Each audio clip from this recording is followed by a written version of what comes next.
Bitcoin Liberty Live, episode 56. We've not been 86th, Yeah, though they've tried. Can you hear me? I can hear you just fine. Okay. I'm trying to. We're live unless the internet goblins get us. We've been having internet issues this morning,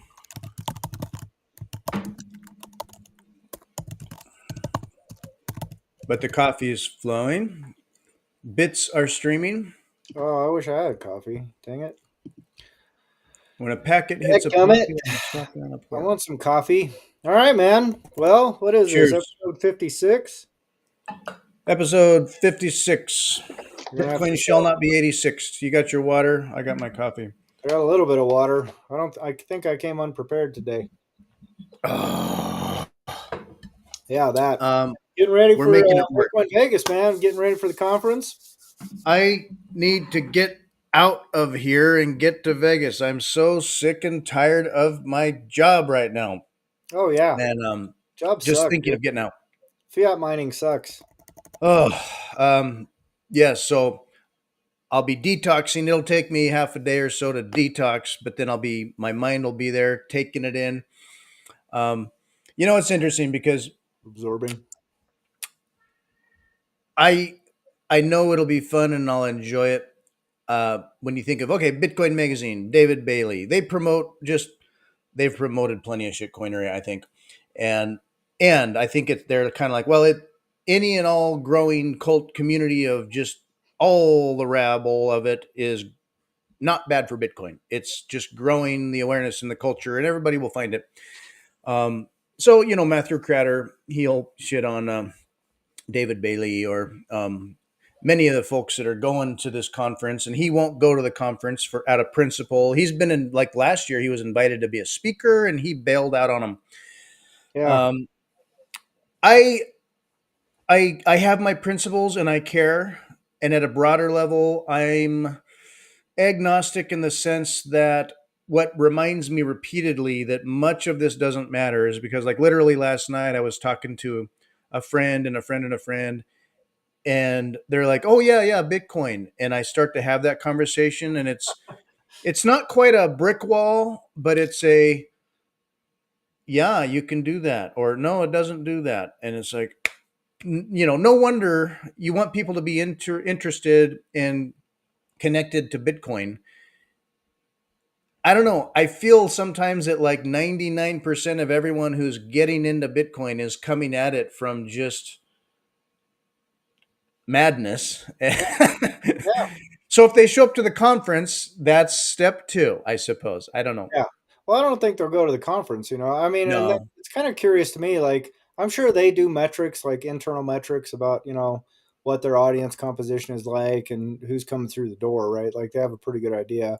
I'm in a little Telegram group for the bazaar vendors, and they said like last year because I skipped Nashville and I went to Prague instead, and this year I'm doing both. So but this year will be, like we went together in Miami, which I thought, I mean, it was fun, right? Like it was nice Yeah, to walk it was around, cool. good vibe. And yet, I know there's all the hostility towards the wizard hats and the whatever.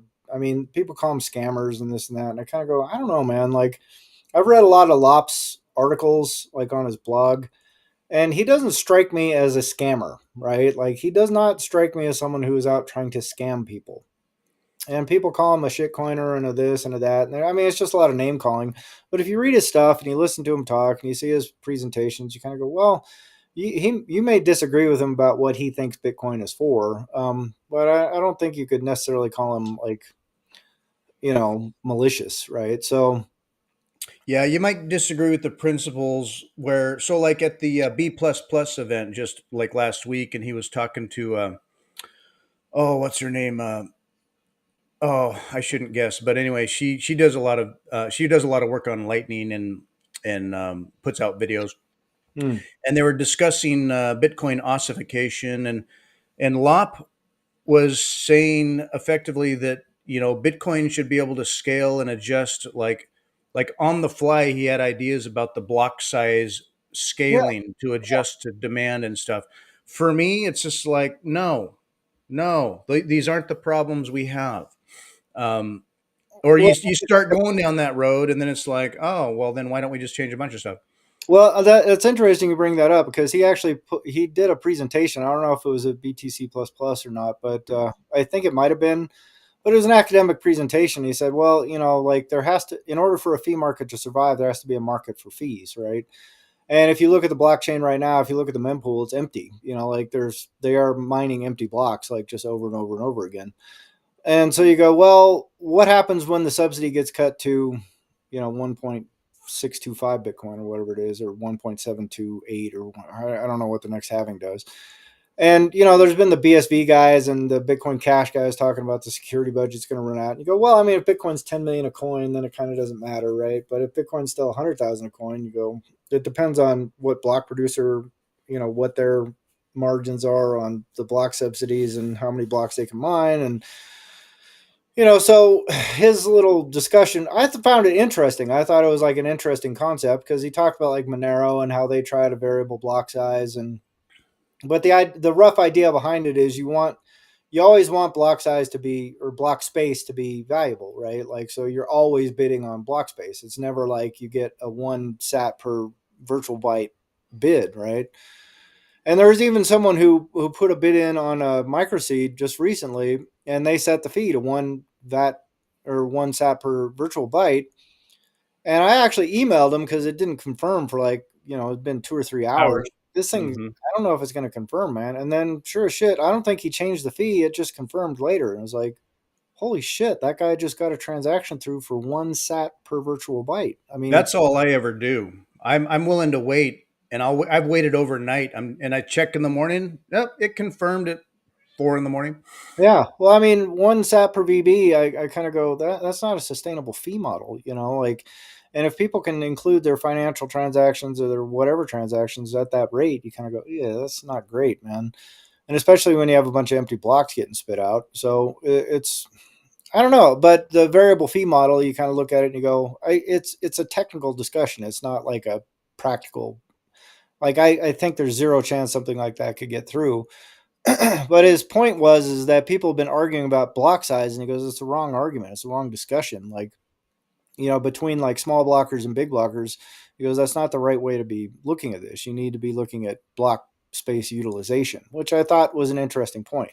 So that's kind of, so when he has those discussions, I don't, I understand there's like these purists, but I don't even necessarily think the purists know what they're talking about, right? Because there's been like a big debate about spam. You go, oh, we'll define spam, and I know what spam is when I see it, and certainly a JPEG isn't a monetary use case, and so you go, okay, well that all seems self evident, but completely undefined.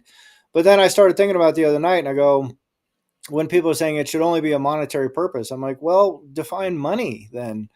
And you go, that's a central debate inside the entire Bitcoin space. Like, I think Robert Breedlove put out an entire series about what is money and the troubles of defining what money is. So when you have like these camps that are coming out and saying things that sound self-evident but have no definitional clarity, you go, well, what are we talking about right now? Because if you can't define money to begin with, you certainly can't define a monetary use. And people can say, well, I know a monetary use when I see it. And they go, well, but that's still not, that doesn't give you any basis to form a rule around it. Because if you can't define money to begin with, you go, well, store value is money. But right now people are saying, hey, you can't just use it for store value. You got to spend it. So, I don't And know. I'd say, yeah, if you want to make a new different kind of money, go fork off or make an Ethereum ERC token. Don't try to work around side storage data, on Segwit or Taproot or OpReturn and try to squeeze it in where it's not. That was never the design for it. Well, I agree with that, but that doesn't change the fact of like, what's money then? You go, what's a monetary use? Like, define that. And I go, yeah, that's a problem, right? Like, I think people will struggle. And the thing is, I agree with you. You go, hey, man, I don't like people building a bunch of nonsense on Bitcoin either. And I go, well, if you're going to come up with a rule to restrict that, then what is that exactly? Like, how do you define all this stuff? And if you talk Just about, don't make it easier. I'd say, yeah, you can do it, but we're just not going to make it easier. Well, I agree with that too. Like, I think removing opportune is a terrible, terrible idea. Like, because it encourages a different kind of spam, and it encourages a different kind of abuse on the blockchain, and it encourages, because it takes away a barrier, right? Like, there is a certain technical barrier, and there's a certain access barrier to be able to modify, like, taproot signatures or something like that, to stuff your data in SegWit and taproot. But it's brain dead easy to just stuff data into opportune, but then it's like, as long as the blocks are consensus valid, I don't see any way for people to prevent people from putting data into a consensus valid block, right? And I think that's what the anti, or the limit removal side is saying, is like, is unless you're talking about changing consensus, I don't see what filter or what rule or what thing you're going to come up with in mempool policy or node policy or anything like that that's going to prevent people from creating consensus valid blocks. And I think that Yeah. is the bigger issue, right? Yeah, I don't see the mempool getting a lot of uniformity for a long time, if ever. And it's just, it is what it is. People are going to kind of disagree what they filter or don't. It's going to just get hashed out ongoing. And then part of me just, I kind of feel like, some of these problems we can see them coming, or as they're happening they kind of just go along, or debate over how much of a problem they are, so we can adjust to that over time as we work with it. And I also think between the free market, and I'm not saying, oh, the free market will solve it, but to a point, the free market kind of, put to bed some of the ordinal garbage over time. For And now. I also think that Bitcoin is anti-fragile. I do think that it's large enough and decentralized enough that there's an anti-fragility to it, that as we see things coming, this stuff gets argued over because it feels like, oh my God, it's fragile. And at the same time, that's us working over its anti-fragility. And so I have a certain trust in the process, I guess. I feel like it's okay, even though I have my concerns. Yeah. I'm a little agnostic about it. I feel like Bitcoin's going to be okay, even as we're making sure, hey, we all really want this to be okay, right? And Yeah. we all do.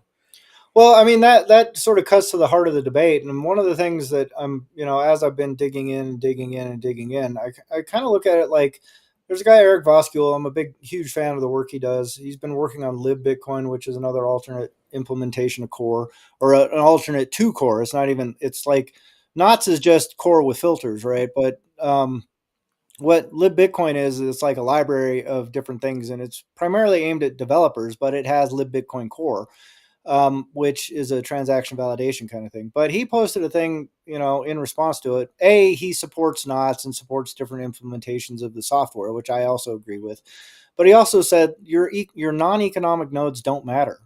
So, like, all these people that are twisting themselves in a knot, no pun intended at all, um, over mempool policy, node policy, the ability to tweak knobs on your nodes, it it's largely irrelevant except for a mild voting thing, right? Like, running a node is gives you a one mild vote. And so when people are talking about, like, we should be using Bitcoin as money, you go, well, people go, it's supposed to be a cash to cash electronic system. I go, well, you left out the peer to peer part, right?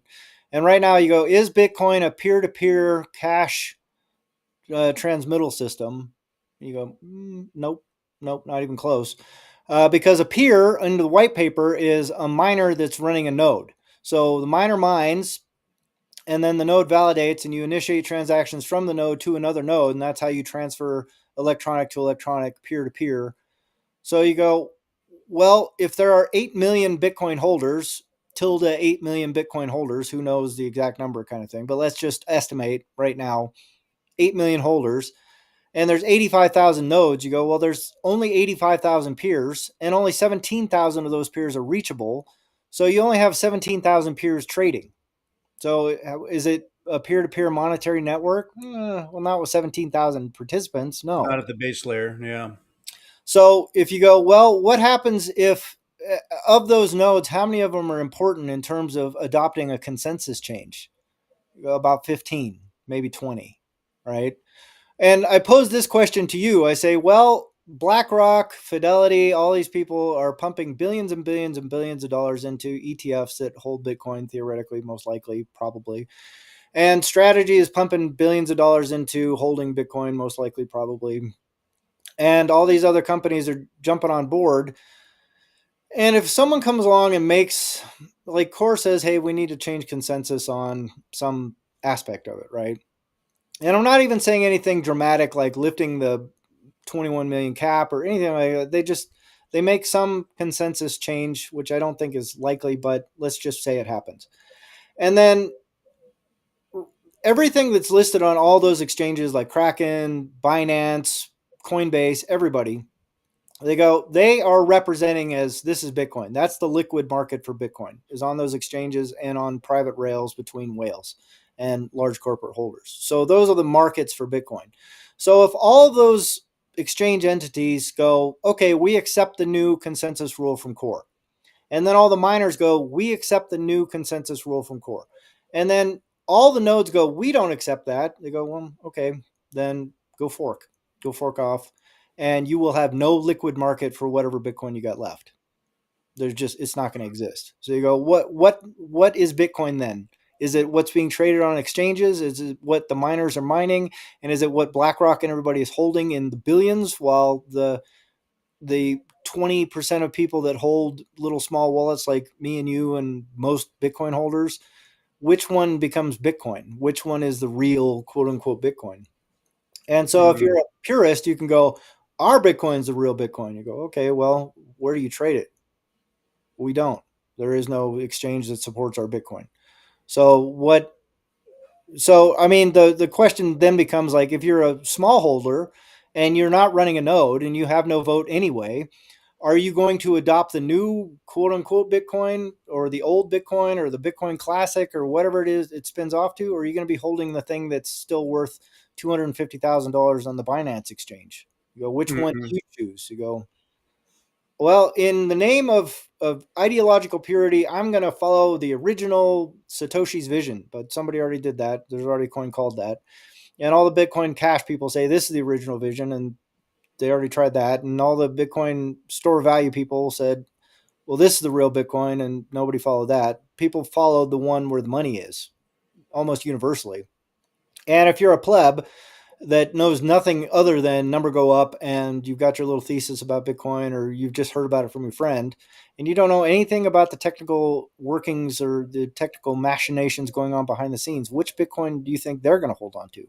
Never mind the Coinbase guy who goes, oh yeah, I like Bitcoin. Yeah, I got Bitcoin and Shiba Inu, and I got some XRP too. And you go, oh my God, this guy, he doesn't understand Bitcoin at all, but he thinks he's got Bitcoin. So which one do you think he's going to jump on board with? The one that Coinbase and Kraken and everybody is pushing as the Bitcoin, or the Bitcoin that's the spiritual purity of the ideological alignment of the, everything, right? And so I look at that and I go, man, I don't, when people talk about the soundness and their ideological purity and their ability to filter things and all this kind of stuff, I go, man, I don't, you got to be careful what you're, and I've seen people on the other side that are kind of going, yeah, you remember, imagine being the guy who was supporting Bitcoin Cash, or imagine being the guy, that's what you guys sound like right now. And they fight back against it and they go, that's not what it is. And it's not true. But you go, if you think Bitcoin is supposed to be peer to peer electronic cash system that is black market money, I go, we're not there. That's not what Bitcoin is, and it hasn't been that since 2012, right? So you go, what is Bitcoin today? Is it the same thing Satoshi envisioned? It's Not changed a lot in ways, and it's also for most, it's more of a store of value, and and for many of those, it's a fiat number go up game. right. Yeah, Um, exactly. So so yeah, and what we have for going on right now, like I would hate to see a fundamental hard fork war, like theoretically, who knows if miners got together or big players worked with miners to say no, we're just going to do what we want to do, and the nodes don't have any financial bite in the game other they have, than they have no managing mental. Yeah, Yeah, exactly. And then the mempool is, I mean, the mempool filtering is almost irrelevant already, because people can just bypass the mempool. And there there are things was in a paper relay that go, well, we're going to transmit every single consensus valid transaction. And all you need is 10% of nodes to reliably broadcast a transaction. Like once you get above a 10% threshold, and here's another little side thing. Sorry to interrupt, but imagine this. Imagine BlackRock goes, all right, well, we bought into Core. We go, Core is the way that is a reference implementation, and that is what we invested billions and billions of dollars in. And now there's this upstart competitive software that is threatening to change what that is.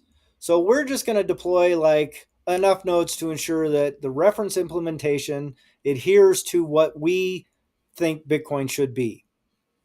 You go, well, then what did your filter policy do? If BlackRock and Fidelity and everybody goes, we're going to defend core. We're going to defend the core implementation. So we're going to also deploy nodes, and for them it's trivial. yeah. You go, well, what happens to your node saturation? It goes out the window, right? Yeah, if and that's the thing. If there was a movement by those big players where they saw some sort of strategic advantage or could capture it more, Mm-hmm. they could start deploying. What even if it's at a loss, nodes and or miners and control that. Um, and what we have going on right now, I mean, I've seen questions and Bitcoin plebs saying like, is this a fork? What's going on here? And it's like, no, it's like a filtering dispute over the mempool. There was I mean, of course, I largely listen to Matthew Cratter every day for a little perspective, but he's had a number of things about the mempool, nodes, miners, spam, and whatever.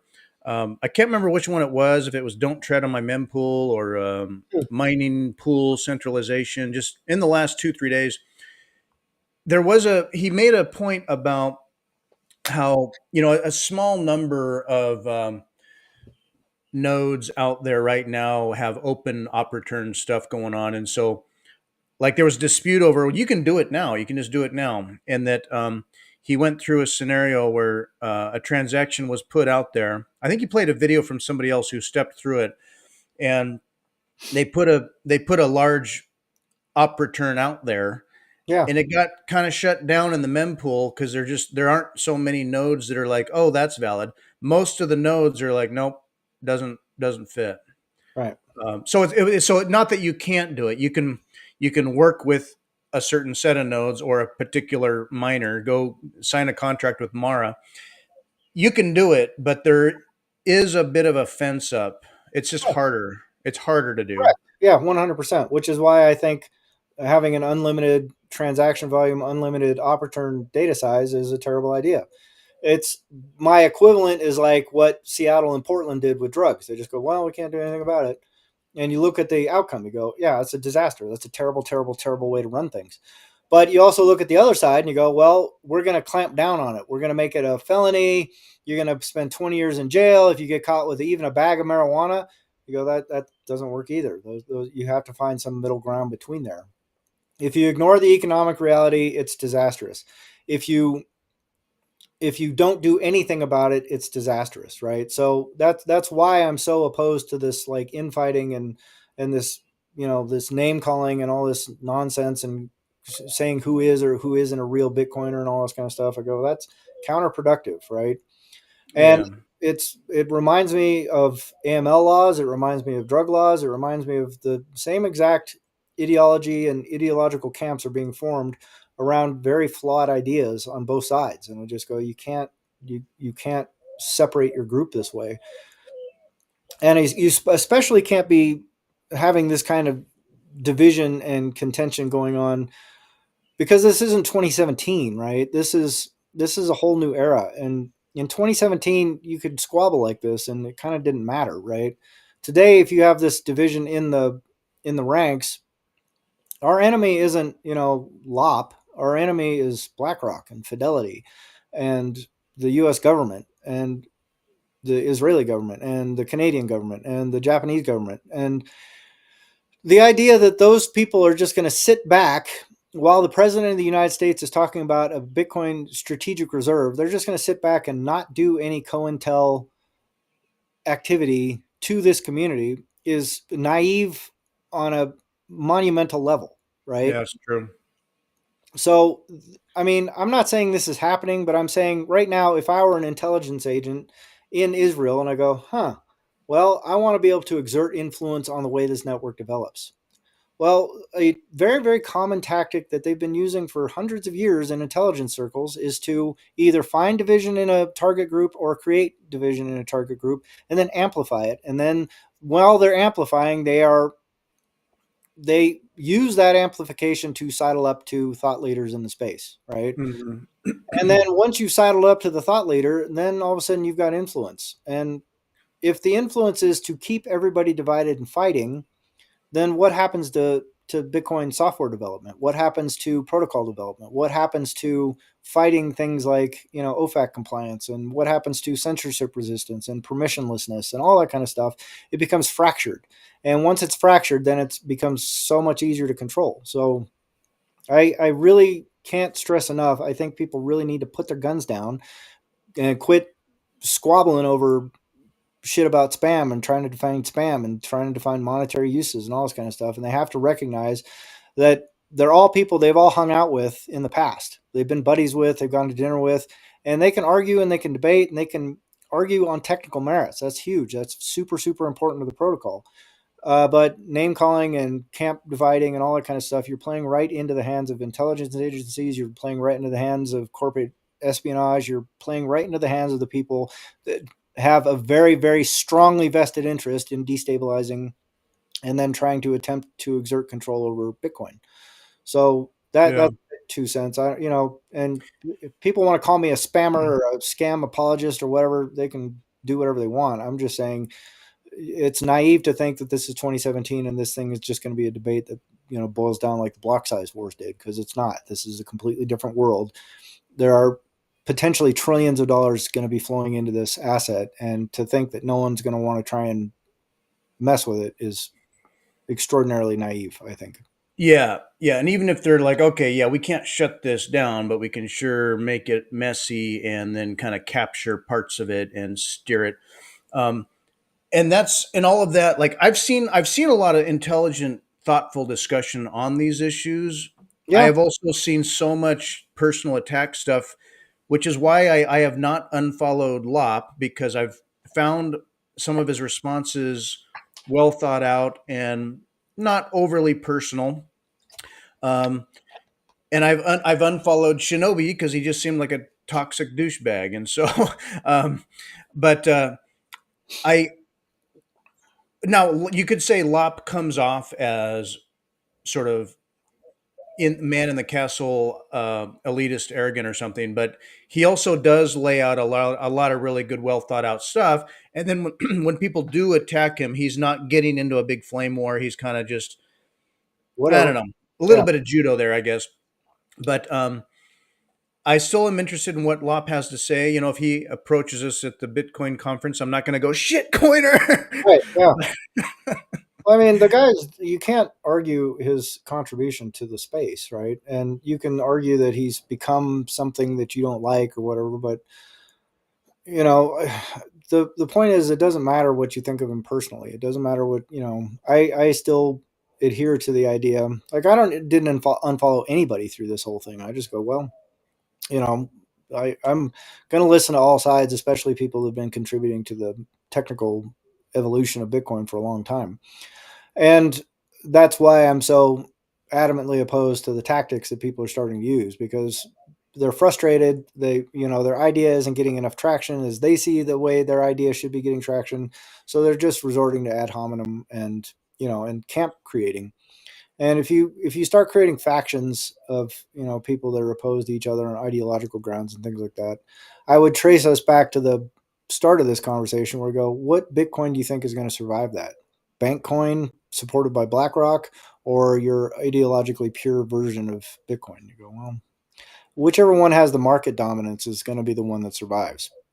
And if all this squabbling leads to bank coin, I go, well, then we've lost the plot, and because like right now it's not Satoshi's original vision. It's not peer to peer, and it's not cash. So what is it? Well, we need to figure that out together, not separately. You know. Yeah. Well, and it can be. It's just as it's grown so much, it's not effective on a base layer. Like so, we've needed, and I'm encouraged to see these layer twos develop and grow and become functional. Right. That's Like not. literally last night, I was doing a bit of orange pilling, and just somebody had lots of questions. They're like, "So but you can just do this or that, or what if that and that?" I'm like, "Hey, okay, here, I'll show you." And I because I got them set up a little bit, and I zapped them a few sets. All right. And I'm like, see, zip, zip. Oh, yep. 5 seconds, you got it. All right. Oh, so it works. But Right. But I mean, are I you know, running the Lightning channel? yeah. Are Well, I you? know. I mean, just apps that do that for you. I'm not like, Correct. But that's all third party stuff, and that's not Bitcoin. sure. That's not peer to peer. That's not cash. That's like we got together as a group and built a thing that requires some level of permission and trust in order to facilitate a thing that Yeah. aligns with the theoretical vision of the founder of Bitcoin or the creator of Bitcoin. So you go, well, but that's not Bitcoin. That's a thing that's built onto the side of Bitcoin, or that's Right. like a remora kind of feeding on the Bitcoin, but it's not Bitcoin. It's not a transaction where I am running my node and I'm mining Bitcoin and I take the Bitcoin that I mined and I send it to you, right? Through peer to peer. And like I'm not initiating these transactions and then validating them with my own node. And then when Sure. you're receiving them, you're not receiving them through your node and validating the transaction through your node. And then, and we're both simultaneously broadcasting that transaction to the mempool. And then the mempool is all collectively getting together and going valid transaction. It's consensus valid, et cetera, et cetera. So I will say until like nobody gives a shit what I think, right? But I still look at it and I go, man, you got to be careful what you guys are doing, and and all this fighting, I don't think is productive. So Yeah. And that's one thing I, I withhold judgment. I see, I'm kind of like, haters going to hate, kids going to play. Meanwhile, I'm going to self custody and I can interact with the base layer and I know what I'm doing and I'm not going to get tied up in the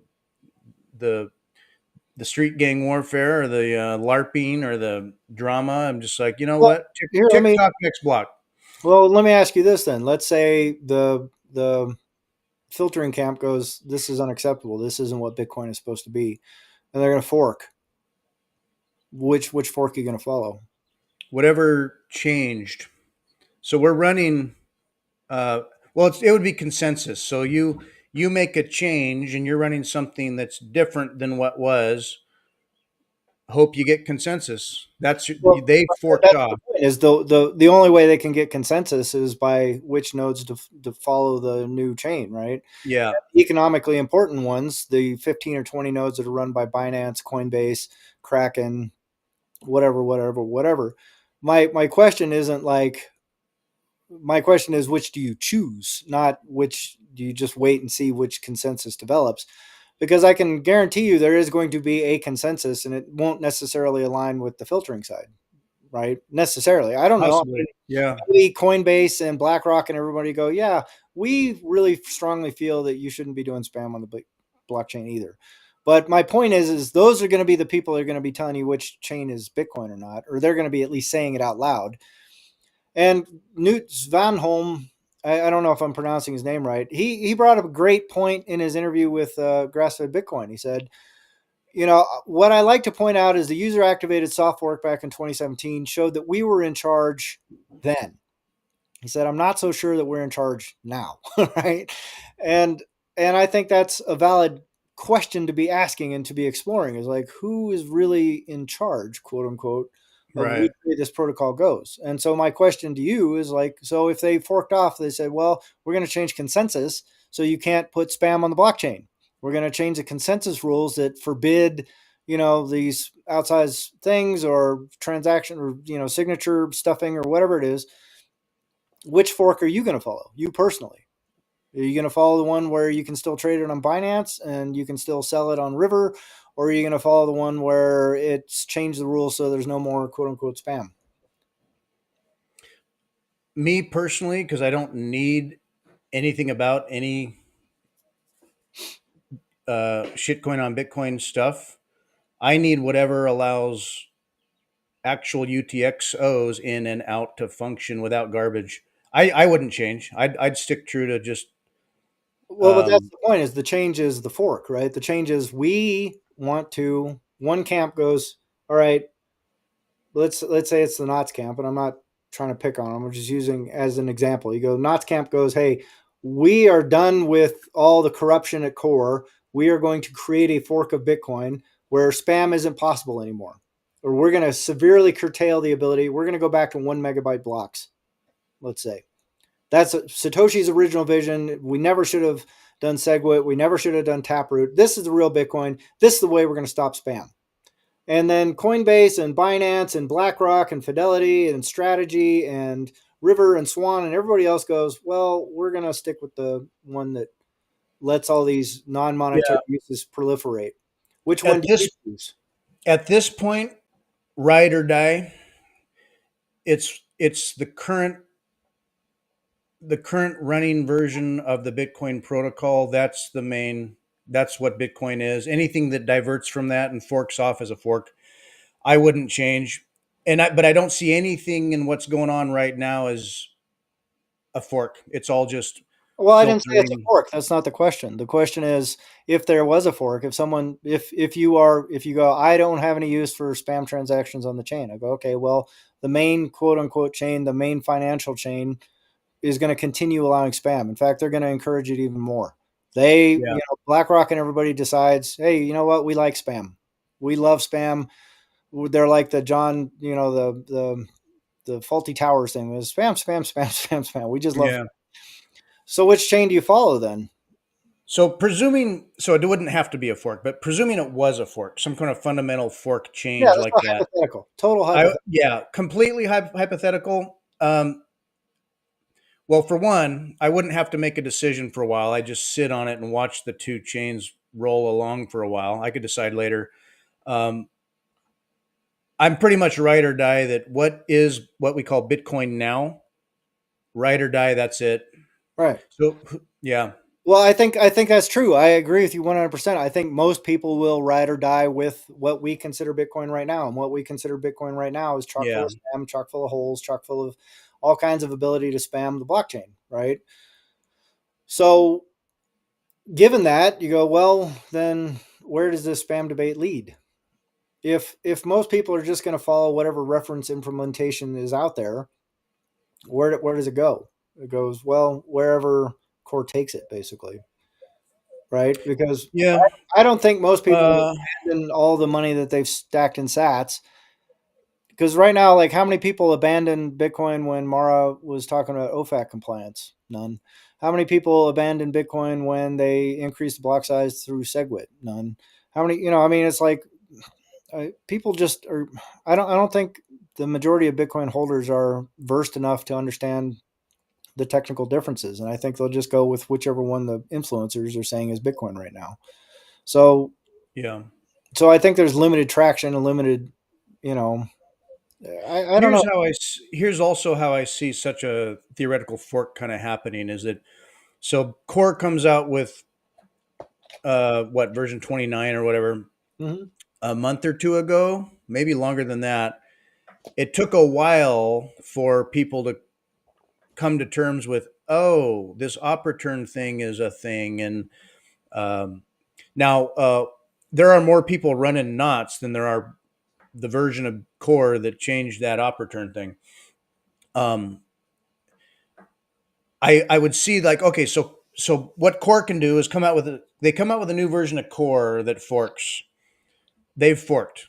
Uh, it's a Well, new let's say they version of don't fork. Let's say they don't. Like, why would it necessarily be core? Core is a it very would conservative group. The likelihood of them introducing a fork, I think, is very low. yeah, totally. So they're not gonna. This is not even gonna happen.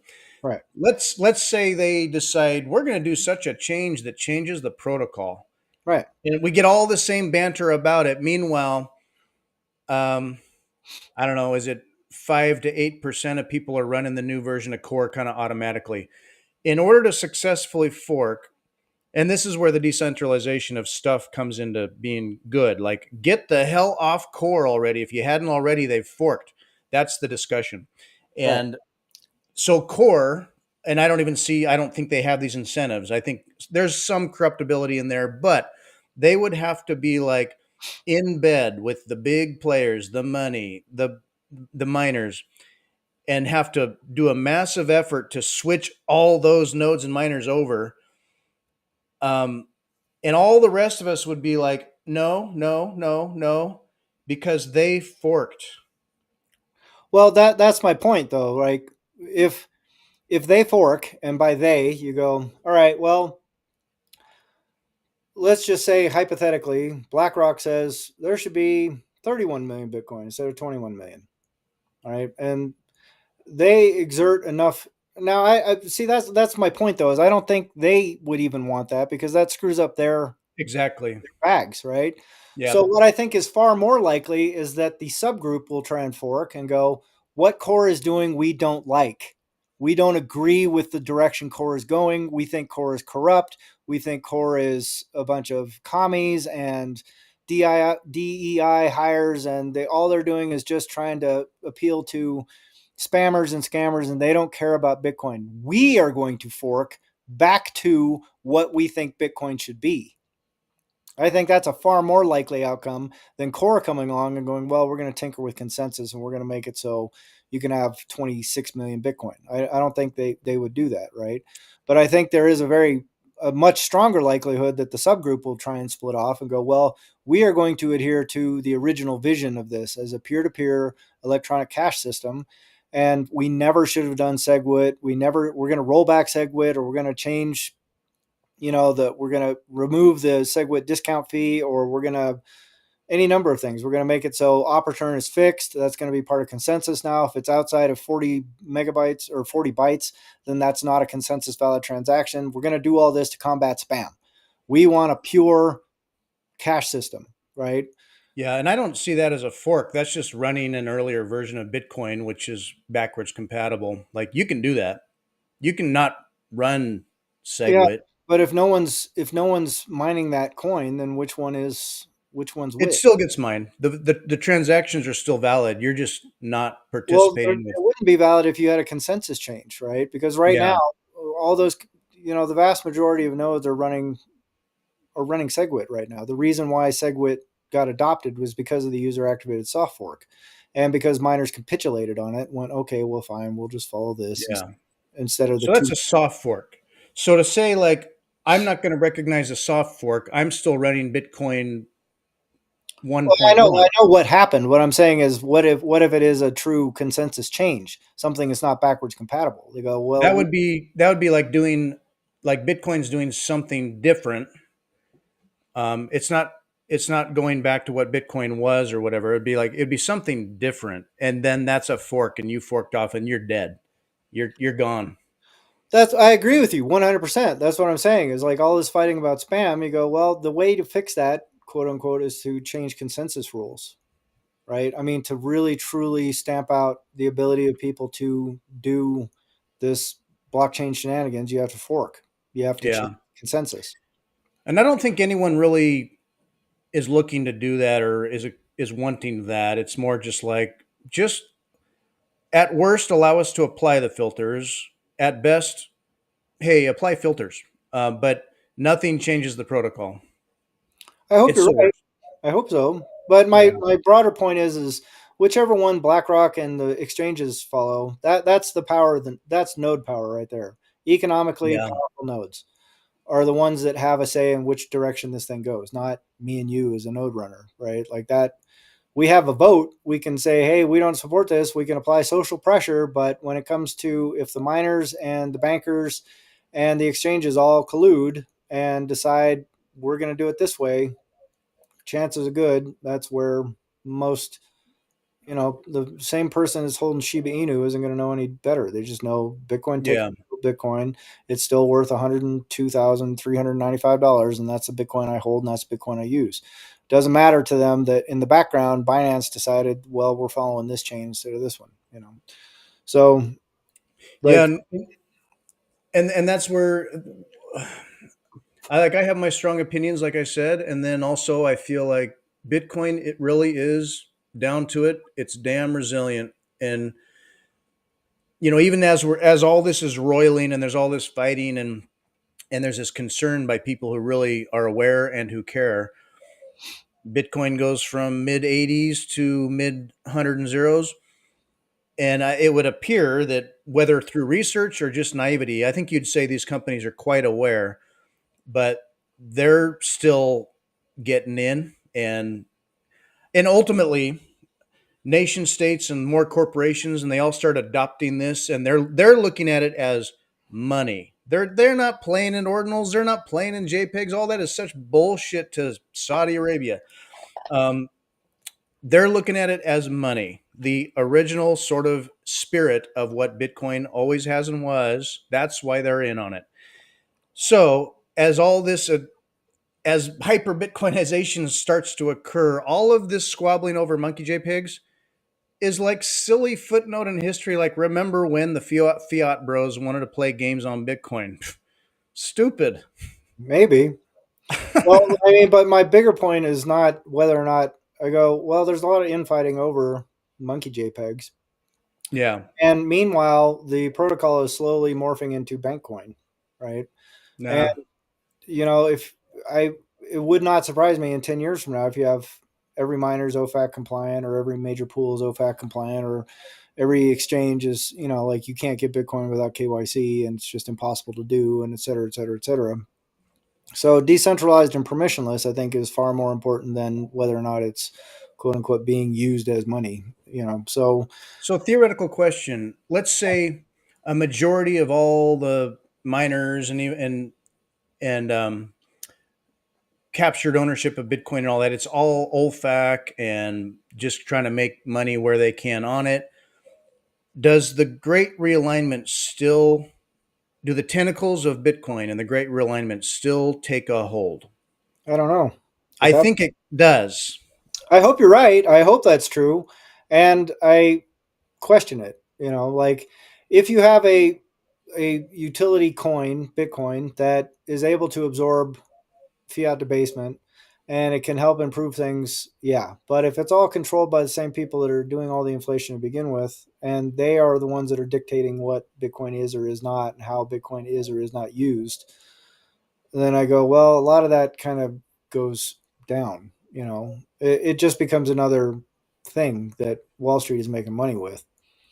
And that's the point is like if it gets to a point where it's that captured where they can do things like modify consensus and no one can stop them, then what becomes of the experiment? You go, well, then it's not what Bitcoin is at all, right? It's not sovereign property. If it's property that can be taken from you, then its value as a sovereignless property is gone. So it just becomes another asset. And I think that would be not great for Yeah. thesis. So that's why things like mining centralization are a bigger issue because there's only 6 pools that control the vast majority of block templates, and and there are and nodes.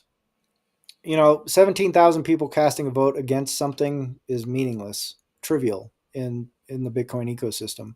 If every single Bitcoin, if there's 8 million nodes, and you go, well, how do you propagate this change now? If 6 million nodes say no, you go, well, that's not.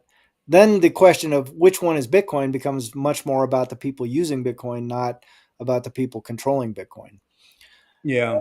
The fact that there are only 80,000 nodes running to begin with and only 17, 18,000 are reachable, you go, well, how many votes do true Bitcoiners have? About 17,000 votes. Your 17,000 votes versus BlackRock. You go, Yeah. ugh, ugh. And I'm just going to say, let's call it nation state adoption. So as nation states get into it, and you don't see cohesive agreements on anything on the planet. So like between China, India, Russia, whatever, swaths of Europe, they all start sort of adopting it or wanting to own it. And I think of it as like, so like um, the arms race or the resource capture race. And what I see is adoption. And then you'd have to realize that it's not just about, oh, owning so much. You'd also be thinking, we should be mining, running nodes and mining as well. Uh, Right. so then the amount of big players just get competed, winnowed down into more and more narrower slices of the pie. And maybe just through acts of group nature, it just becomes more decentralized because there are a lot of countries in the world and they have capabilities to care. I hope so. I hope that happens. And barring that happening, I can't stress enough. Like, if you're a Bitcoin holder right now, the one of the most important possible things you can do is to understand what these rules are, how they're implemented, and why, and then run a node. Because the only way you're going to have any say in this in the future is if there were hundreds of thousands of grassroots nodes being run, or millions, ideally, of grassroots individual holders interacting with the blockchain via their node, not just transacting on Lightning, or just once in a while you buy some sats from Kraken and you put it in your cold storage. Like, that's not going to preserve any vote that users have, because the mining thing, I think, that ship has probably sailed right now. Like, if every single Bitcoin holder ramped up 1 terahash of hash tomorrow, it would be 0.5% of the global hash. So we're not going to be able to recapture or break up mining centralization readily as users, as end users, because most of us don't have, it probably cost just to get what a couple petahash rolling. You're talking probably a $15,000 to $20,000 investment, and probably some upgrades to your house. Yeah. So I don't think it's realistic that most Bitcoin holders are going to spin up a couple petahash, in the garage.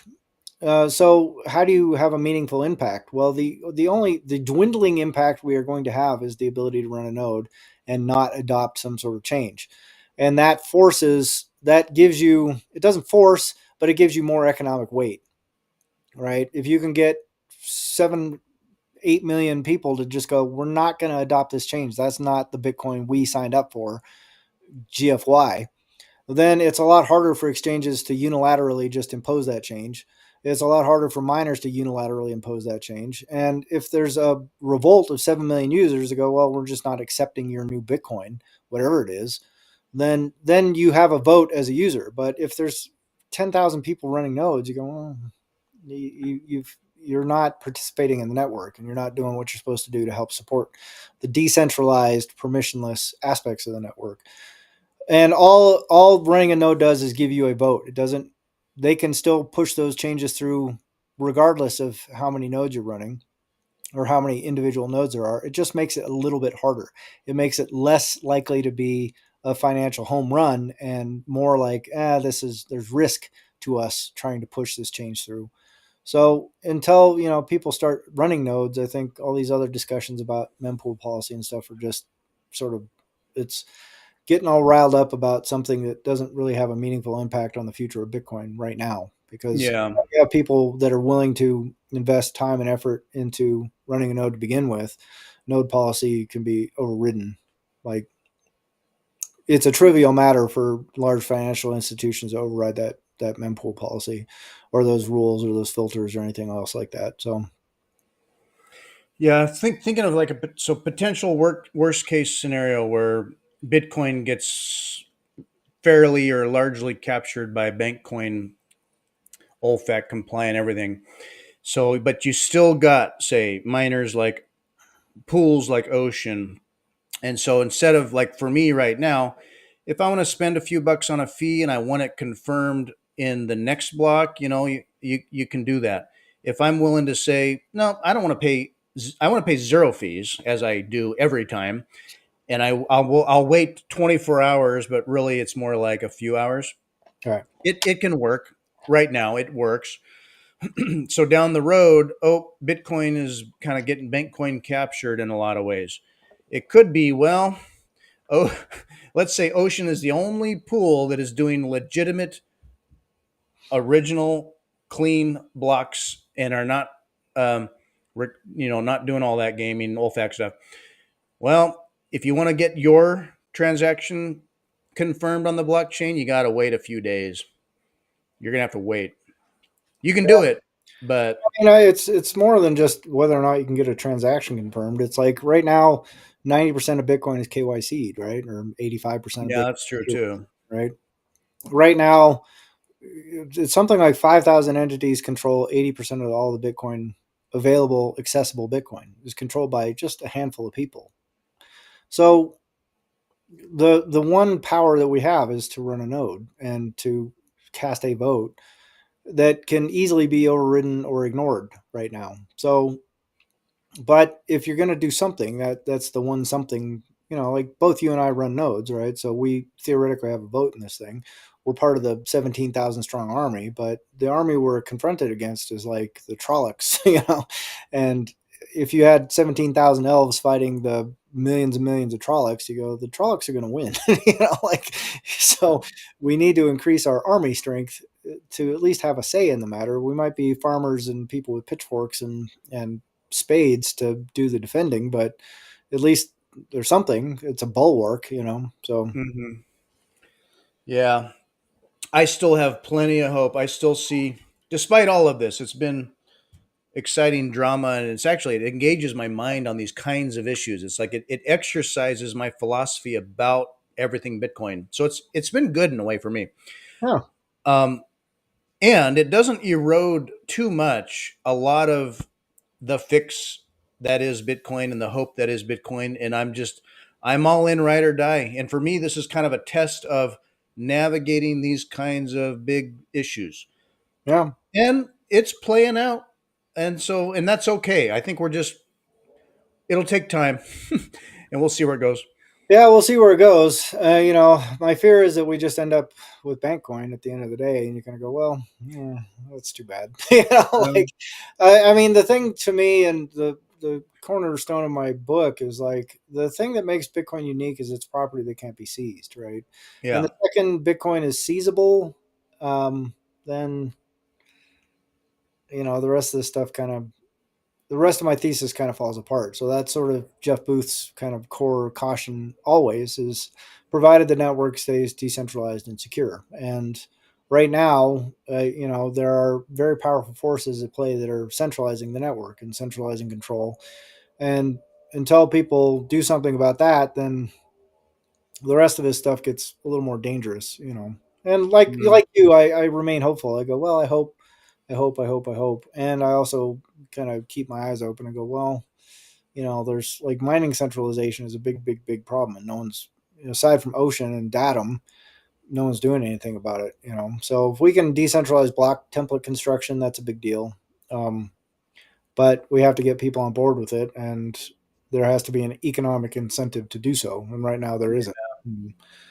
Yeah, miners are driven by those economic incentives, and for them, that's block by block. So Yeah.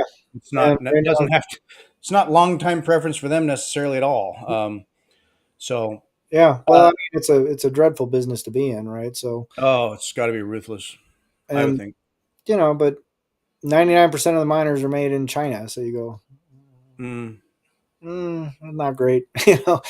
Two of the, like Antpool and Friends, that's probably 30 or 40% of the hash right there. You go, that's not good because that's all under Chinese control. So I go, well, yeah, let's decentralize that mining. I don't care if Lop wants to build, dick butt JPEGs. Just let's figure out the mining problem first. yeah, yeah. So for me, it's like JPEGs will happen. It, I just, Happen. Yeah. it will, the kids will grow up someday, and Maybe. you know, Maybe. like you still selling that JPEG for 10 Bitcoin? Like it's not selling. Yeah. Sorry, Yeah. stupid. Exactly. Um, Well, I mean, the fact that there are these ding dong companies that want to come along and build on the blockchain, you go, well, I don't know what becomes of that. But I think the infighting is going to ultimately prove more detrimental to the future of the protocol than what these protocol expanders might be looking at. But I don't know. I don't know. We'll see. yeah. I want to get to the Bitcoin conference, Yeah. detox from my daytime job, get my mind and spirit back into the community that is everything good about Bitcoin. Yeah, maybe we'll get to see Oh, some fist fights while we're there. yeah. Maybe people come out and just start duking it out. Scammer, you know. They should have a, yeah, get in the ring. Get in the ring. Oh What god. side are you on? Get in the ring. Yeah. Well, you get to watch just how physically inept most Bitcoiners probably are. Yeah. Uh, Yeah, just sitting there you gasping. knocked my wizard hat off. Stop it. Uh, Yeah, maybe. I don't know. I mean, yeah, it's going to be exciting to be at the Bitcoin conference. I'm really looking forward to it. I'm super excited about Prague and just what that's going to be like. And it's man, like, are you definitely going to Prague? oh yeah, 100%. I already got my tickets. So Cool. I was thinking about trying to maybe do like a booth out there or something like that, but it was a little cost prohibitive. The guy Martin from Bitcoin Prague said, "Well, if Vegas goes really well, we can see if there's space available for you. Maybe you can figure something out to come out here." And I go, "Well, maybe. But Vegas would have to go like extraordinarily well for me to be able to kind of pull off a booth at Prague as well." But Mm-hmm. there's a ton of conferences coming up. There's like DC, which is put on by BTC Prague, so I'd love to have a presence there. There's BitShell in Finland, which looks just awesome. But I mean, there's just conferences all around the world, and a lot of them I think are a little more personal and accessible than like Bitcoin Vegas is just a carnival. I mean, it's like a huge sort of thing. Mm-hmm. And Prague is actually huge as well. I mean, it's an enormous conference. It's probably maybe a third of the size of uh, like what Vegas is going to be, maybe half, but it's still huge. I mean, there's just thousands and thousands of people there, and the vibes are just next level awesome. So 10,000 plus potentially. yeah, exactly, exactly. Largest in Europe. Yeah, yeah. So it's just an outstanding conference. The people that run it do a really really good job. Very detail oriented. I mean, there's just nothing there that you'd walk in and go like, well, I wonder why they did that. I mean, the food, the people, the speakers, the stage, the way they set everything up, it's just great, man. It's a great vibe. And Czech Republic is just a beautiful country. So I don't know, but I'd like to see Finland, like BitShell in Finland. I think would be pretty epic. Never been to Finland, so maybe Yeah. there this year. Cool. Yeah, Looking forward to it. it's Just gonna be exciting. getting away for a bit. So, a week from today, we will be on the cusp of Yeah, GTFO. yeah, getting down there. Are you going on Monday? You gonna be in Vegas on Monday? I'm trying to remember what days it was. I think I arrive the day before the conference starts. I think I get there on the 26th. Yeah, so that's Monday, right? Yeah. Mm-hmm. Yeah, I think I'm same. Yeah. Oh, on Memorial Day, perfect. Yeah, that's gonna be great. That is that Memorial Day? Yeah. That is Well, Memorial Day. what someone pointed out in the Telegram group that I didn't think about is you can load in on Sunday. They have a 12 p.m. to 5 p.m. window on Sunday. And then they have like an 8 a.m. to 5 p.m. load in on Monday. But I was planning on driving there on Monday. So I was like, wait a minute, if I leave on Monday, I won't get there until after the load in. So either I load in and set up the morning of the show, not a great idea, or I need to get there earlier on Monday, which means 8-hour drive from here, 9-hour drive from here. I got to leave at 2 o'clock in the morning to get there and set up in time. Like, I don't know, man. So I'm gonna figure something out. Maybe I'll drive halfway. I'll get to Flagstaff or something like that and stay there, and then just show up at straight up at noon on Monday on Memorial Day and try and get loaded in. But we'll see what happens, and then yeah, I don't know. It's gonna be great, All man. right. It's gonna be a lot of fun. Yeah, what time do I land? Brr, brr, brr, brr. Anyway, I get in midday, mid afternoon that day. So when I land, you'll probably have just about gotten there, and we'll sync up. Yeah, sounds good, man. Well, we'll talk next week, right? Yeah, cool. All right. Well, thanks for joining everybody that joined, and Yes, we'll see you and next we'll week. do it next time. Always Yeah, a good time. I'll be less doom and gloomy next time. All right. Sounds Bye, good. everybody. Bye.